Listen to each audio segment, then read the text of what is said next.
what is the concern, and I'm avoiding to use the word risk, about blue lights being in the hands of private security companies such as this, or even private individuals, that they have vehicles where they're able to use blue lights? Commissioner, and it's maybe I must first state on my own career. I'm 43 years a policeman, and when I started, I first was in the South African Police Service, and then in Pretoria Traffic, Benoni Traffic, and then Ekurhuleni Metro Police. When I started as a law enforcement officer in SAPS, it was still high risk, but it was easier to do law enforcement because you could use blue lights in the execution of your duties, and the general public would obey it, and there was very, very little issues surrounding that. However, lately it has become just about close to impossible to do law enforcement, irrespective of the day or time. Every single citizen, and that includes me, when I'm after hours and it's off duty, is that I'm afraid of blue lights at night and when someone approaches me from behind. The general public is, because blue lights, there's actually even incidences where there's blue light gangs operating. There's a huge criminal element in the country that use blue lights because they impersonate police officers. There is very well known the groups that operate from the OR Tambo International Airport, following people home, robbing them, and that is the largest risk that we have with the illegal use of blue lights by anyone. It doesn't matter who it is. And then the second risk for that as well is it makes the policeman job close to impossible, because a genuine policeman doesn't know if it's a criminal or not a criminal, and he then gets killed. As a normal policeman, you get killed when you try to stop these vehicles and enforce them.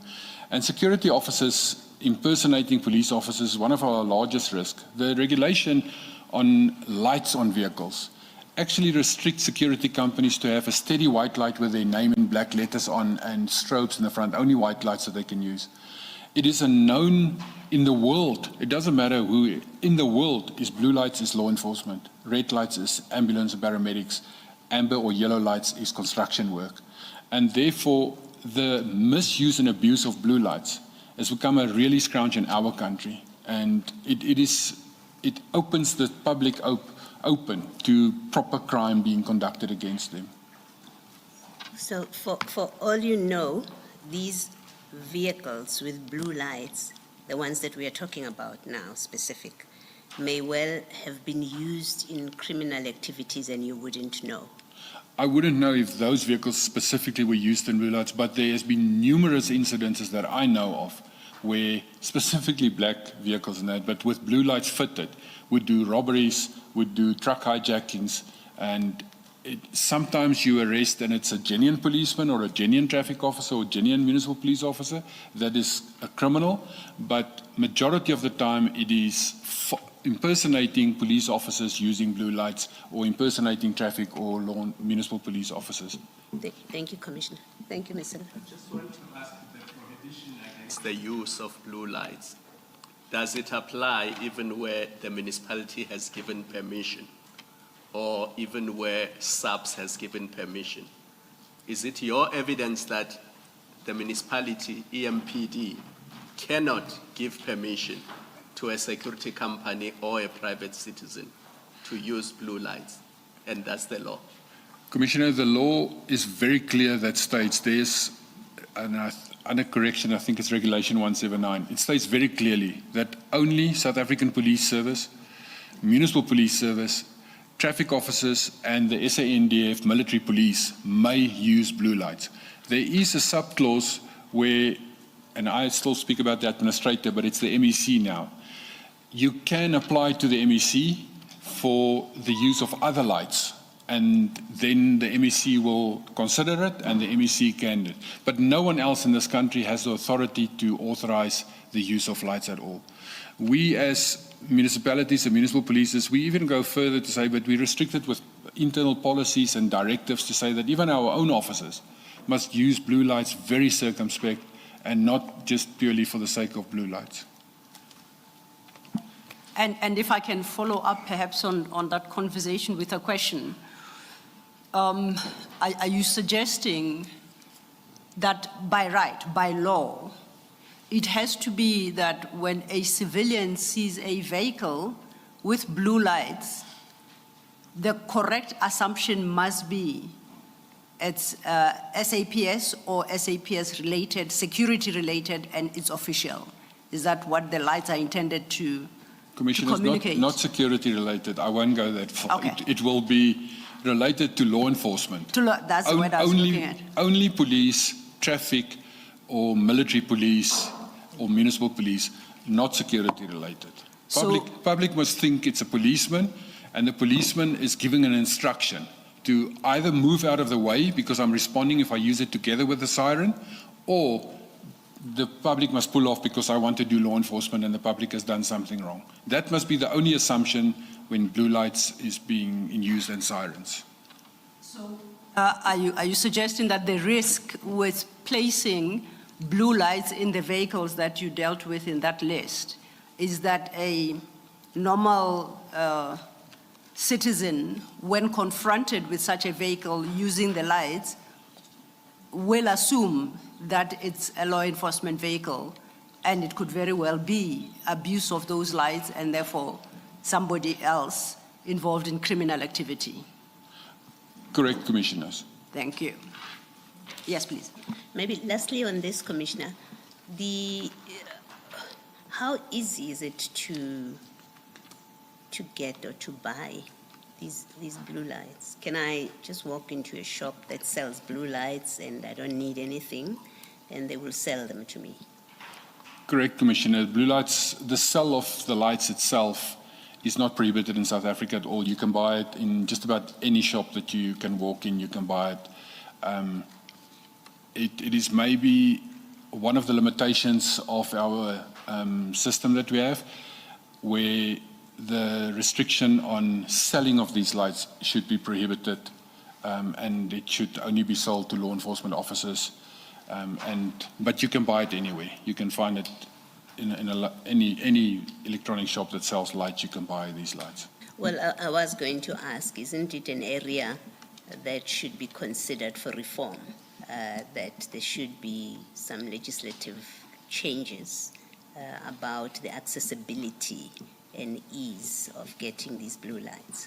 I agree with you, Commissioner. It should be restricted that even the import and the sale of these vehicles should be restricted to law enforcement only. Yeah. Thank you.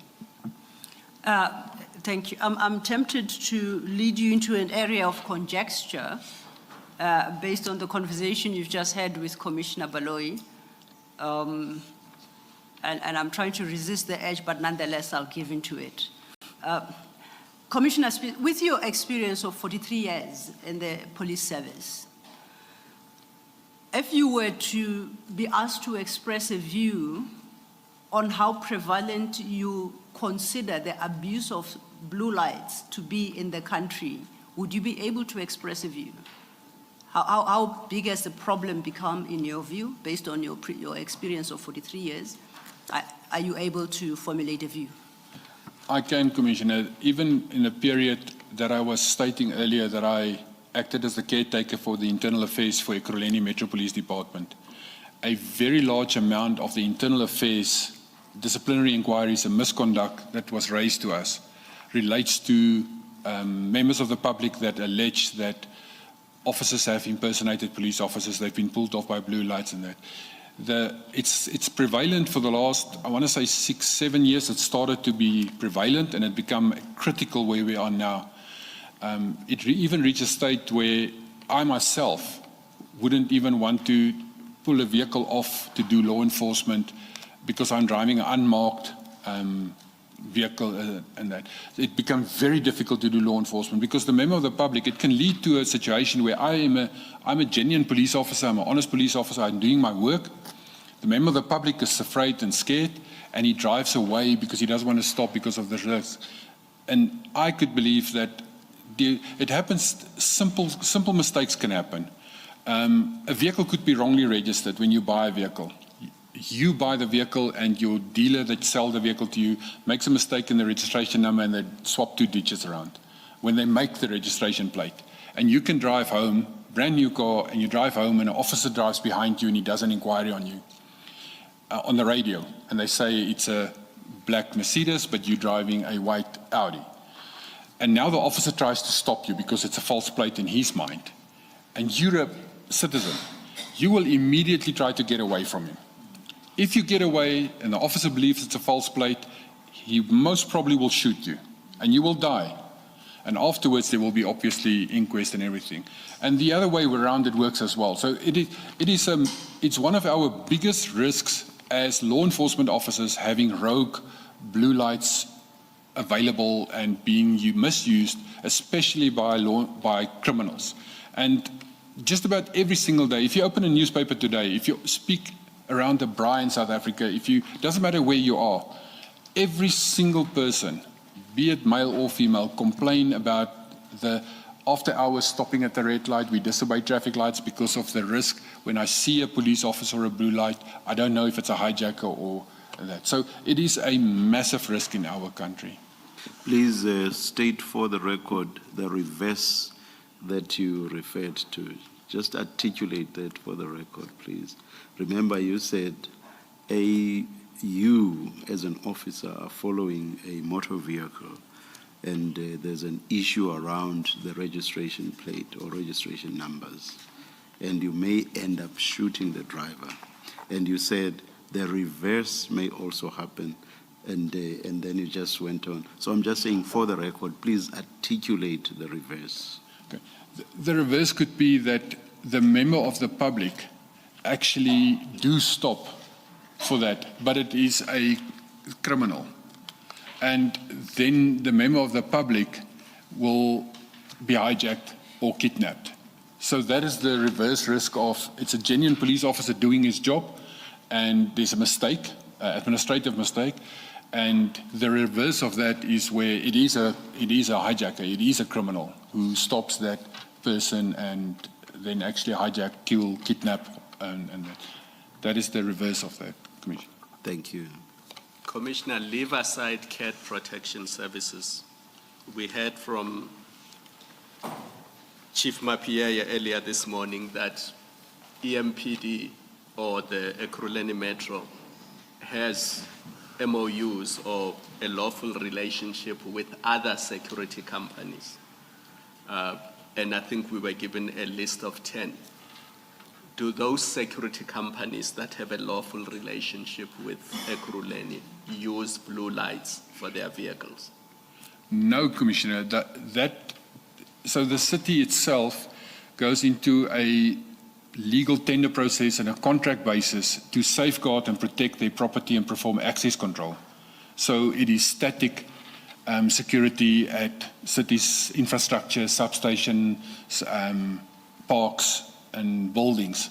So the contract with the 10 is also, it's a SLA in that term. So it's a contract that you sign with them in terms of the MFMA Act. You enter into a tender for a 3-year period, and then there's a SLA signed with that company. In terms of that contract and the specifications in terms of that contract, it is to provide static guard duties and protect council's property and perform access control in terms of the Public Access Control Act.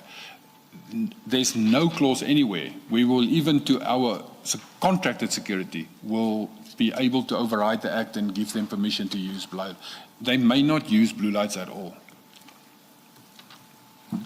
Thank you, Commissioners.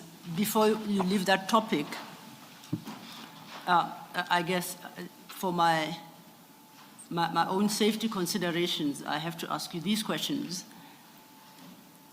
What do you, Commissioner Spies, do in the night when an unmarked vehicle with blue lights or switches on its blue lights when you are driving in a bid to communicate to you? What do you do as an experienced police officer? And I might as well ask my next question, what do you advise I do when I'm confronted with that situation tomorrow? Commissioners, I cannot give you legal advice. No, it's not legal advice, Commissioner. It's staying alive advice. Commissioners, the first thing, because I'm such an old police officer, if I do see blue lights behind me, I obviously shift, even if it's a criminal, I shift out of the way that he can come past me. That's the first thing that I will do. Sorry, may I qualify that it's flagging you down to stop? But if he starts to flag me down, I will slow down to a slower speed, and I will then indicate through my window, open the window and say, indicate, follow me. And I will then drive to one of two public places, depending upon where I am at that moment in the country. If I know the area and I know where police stations are, I will drive to a police station. Slowly follow him without making sudden any direction changes or accelerating speed, because that will make the situation much worse. So I will request the policeman or whoever's behind me then to follow me to a police station. If I don't know the area, I will then drive to a well-lit, something like a fuel station where there's lights, cameras, people around me which can record everything that will happen. But I will still request him to follow me. I will not stop at the moment. Even I, as a trained officer, I'm fortunate maybe as well that I'm armed and I do carry firearms with me, so I can, if there is something, I will try and defend myself. But the first, and that's what I will also advise, is that show the officer that you are obeying, but that you want to be going to a safe area. But it's a very difficult situation for both sides.